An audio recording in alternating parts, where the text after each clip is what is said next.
Ėjau pro iškirstą miško gabalą, kuris virtęs laukymę. Ir žiūriu, kad suarta. Čia yra netoli Zuikiškės ąžuolo. Buvo iškirtę plotą, nes buvo labai daug tokių nudžiūvusių eglių stovėjo. Didelis plotas, tai iškirto jas, išvežė. O dabar šitą plotą jau paruošė suarė. Matys, sodins kažką. Prieš tai plotas buvęs užsodintas eglutėmis irgi buvo praretintas gerokai. O dabar šitas plotas va taip atrodo išarta. Gražioj vakaro blausoj.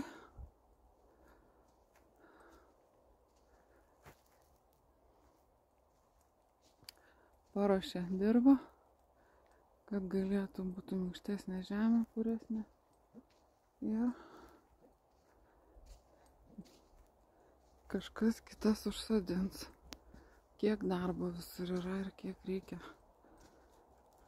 Ir pinigų, ir kuro, kad kažkas vyktų toliau. Kad daug čia jau užaugęs jaunuolynas. Ūgtelėjęs. Ten toliau irgi auga. Ir bus kažkada naujas miškas, bet jau po daug metų.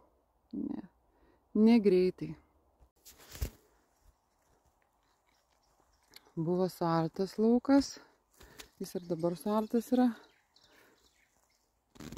Ir jame jau pasodintos eglutės. Tokios gražios, jau ūgtelėjusios. Čia bus eilutėm susodinta. Ir augs naujas miškas. Pūkė matuoja atstumus, ar teisingai susodinta. Klausosi, kas ten kur. O mes eisim toliau. Apžiūrėjom ar ne ir eisim toliau.